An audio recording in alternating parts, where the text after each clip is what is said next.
Birthright citizenship? That's funny.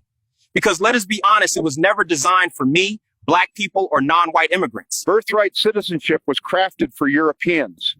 When they arrived, they needed a law to make themselves belong. They weren't the original people of these lands, so they wrote jus soli laws, Latin for right of soil. Jus soli laws ensure that if white Europeans were born here, they could call themselves citizens and claim ownership. Jus soli was a law built to legitimize colonization through birthright, the simple act of being born here. In Europe, Africa, and Asia, people didn't have these laws. Their citizenship came from blood, or jus sanguinis, Latin for right of blood. Jus sanguinis, you claim citizenship through your ancestors' blood because their ancestors were native to those lands. But in the Americas, Europeans had no ancestral claim. They had no indigenous roots here, so they couldn't claim citizenship through blood. Jus soli laws guarantee that any future white immigrants' offsprings during the colonial period could claim citizenship. Jus soli guaranteed that white settlers and their children could plant themselves in our territories and rule as if it was rightfully theirs. Jus soli created American citizens from white immigrants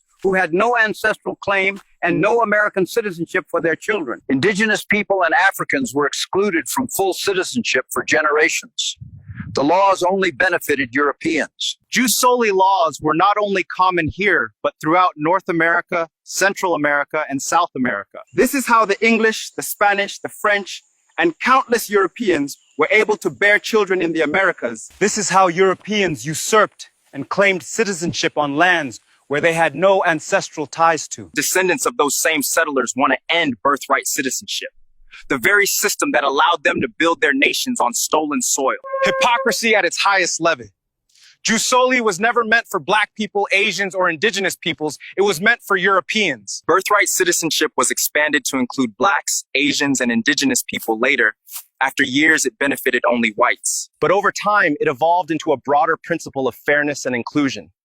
Ending it now would slam the door on people it once kept out.